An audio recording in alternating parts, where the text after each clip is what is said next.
Hello student, welcome to our physics discussion, that is physics in a smart way. So last time in the last video that we are talking, we have started with scalar and vectors, and then we have gone through our discussions, how a scalar can be manipulated mathematically, that means operation with scalars. Then we came across the issue of vectors, and we have discussed the rule how two vectors are more than two vectors, basically how vectors can be added, and we have also discussed that the addition of vectors, it has to follow a rule that vectors, they have to arrange head to tail, head to tail, head to tail, like that. The tail of the second vector must be coinciding with the head of the first vector. The tail of the third vector, the subsequent vector, must be coinciding with the head of the second vector, and resultant is taken from the tail of the very first vector to the head of the last vector in a straight line. Okay, that is the rule of vector addition as our books say. But my question was, why? Why blindly we have to accept that? We know we are in a subject that is physics, that is logical. Samrat Akbar was born in a certain year. It is history. You have to memorize that.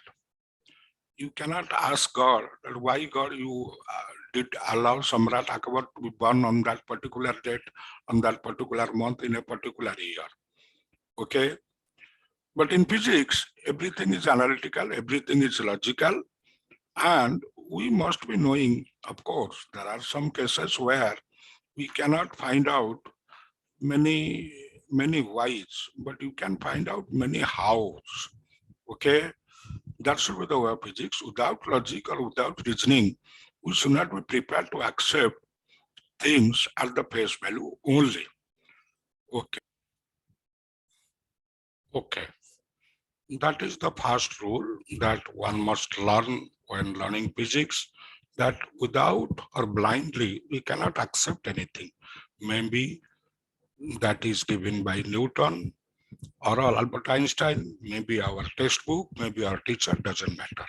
So we are going to the issue, we try to, and the thing is that most of the logic that lies around us in our day-to-day event, if you analyze them systematically, we'll be getting the proper logic, why and how. Okay, here I am using such a logic. Let us say you and one of your friends, they were starting from a particular point, maybe in an open field, maybe somewhere inside the city where long straight roads are there and all those things. So you are there and your friend is there.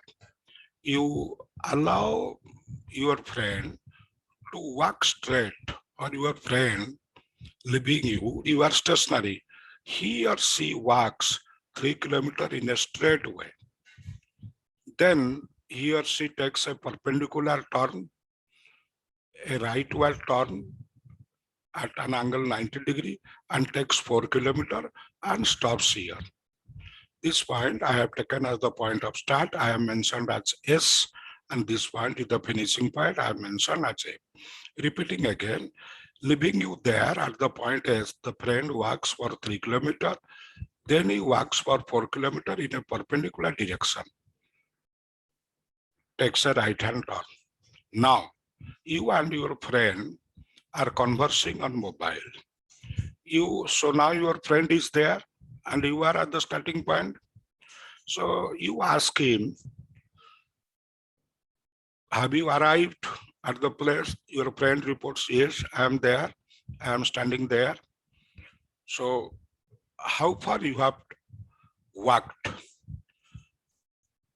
If it is an issue of morning walk, burning the fat reserve and all that, then your friend reports that I have walked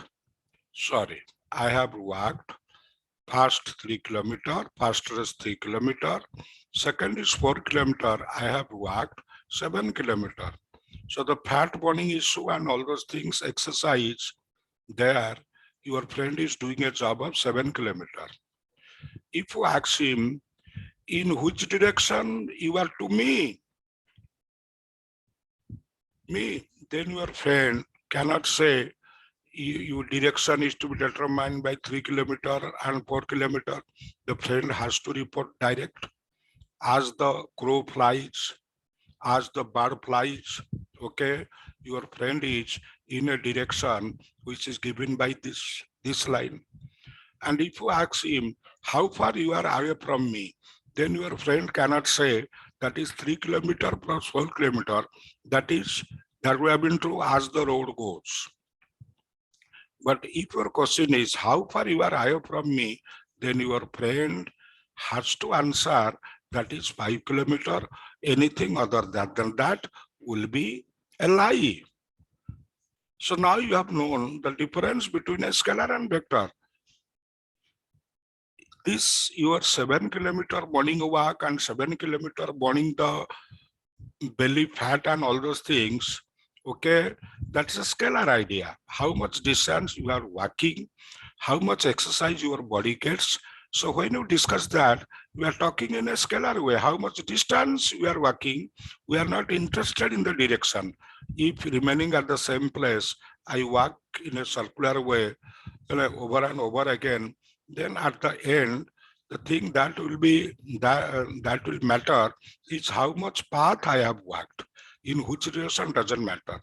But if you ask your friend or your friend asks you, that in which direction you are to me now and how much distance you are away from me, then your answer is 5 kilometer. That is the vector style. Okay. So as you know, when we are talking of vector, so there the words comes in is the net, is the ultimate end result. Okay.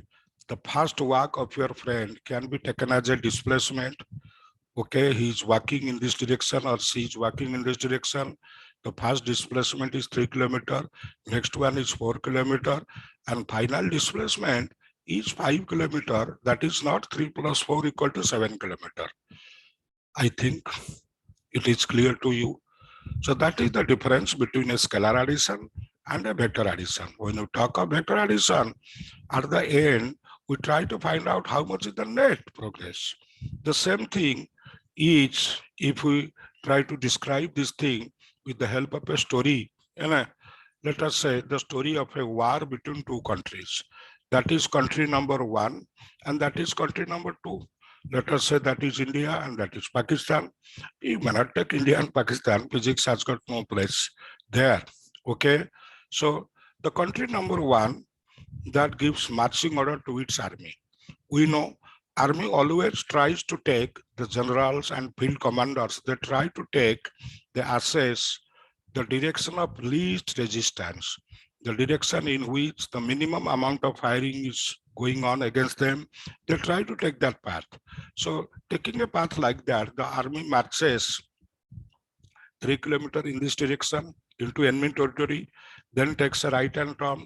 Maybe in front of them there is a river or there is a stream or some natural obstacle or some heavy firing is going on. So they take a right hand turn and they march for 4 kilometers.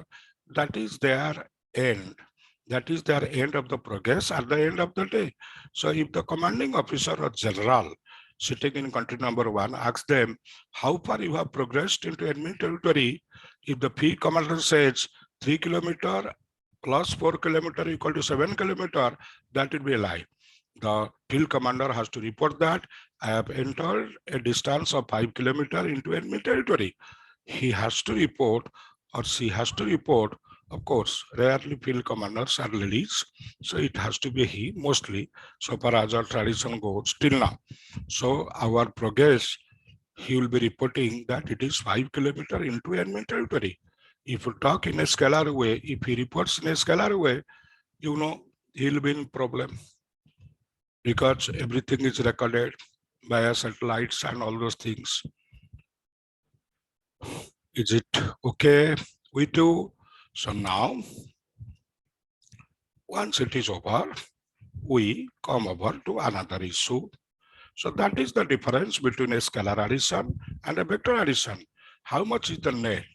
How much is the net if you progress like this, then progress like this, then progress like this, then progress like this, then progress like this? At the end, your net will be from the very first point to the very last point. Your progress will be in a direction like this.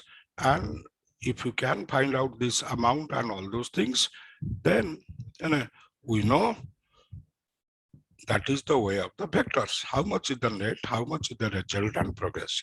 But if somebody is talking in terms of scalars, then he or she has to practically add all those distances. If our job, but that will valid if our job is an issue like morning walk, morning belly fat, and all those things. Over. Okay.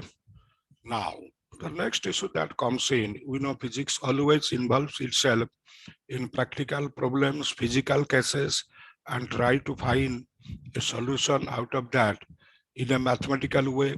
And gradually, as people start to wreck their brains in it, they try to find out a more finer approach or finer solution or powerful solution to the same issue.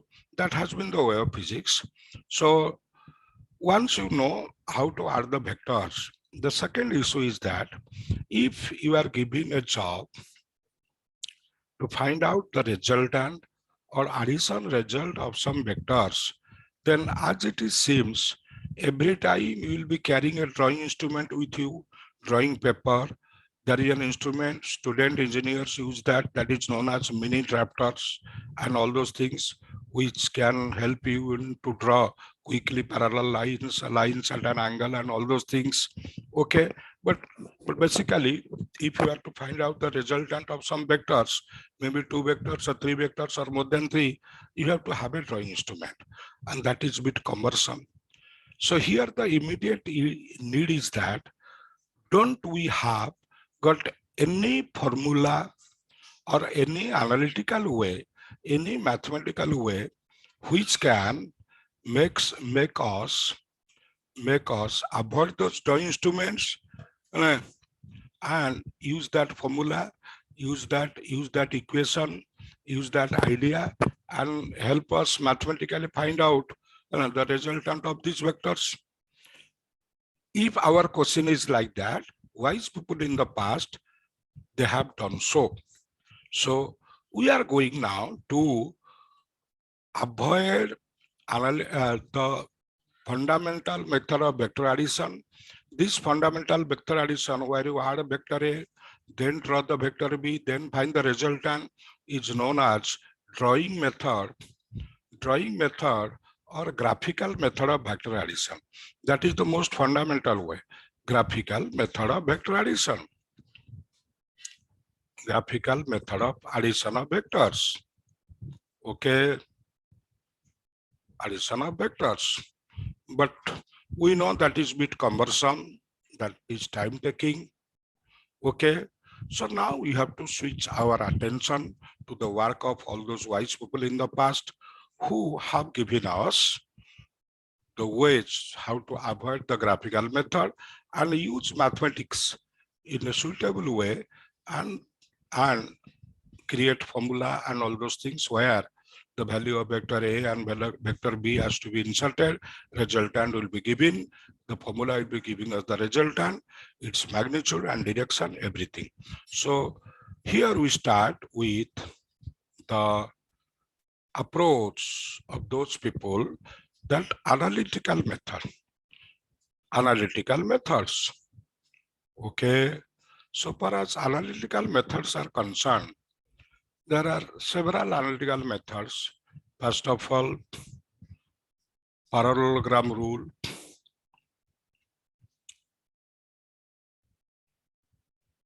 Parallelogram rule. Some people say that is cosine rule. Cosine, that is cos. Cosine rule, they are the same. There is another method, that is, we brand it as rectangular component method. Rectangular component method.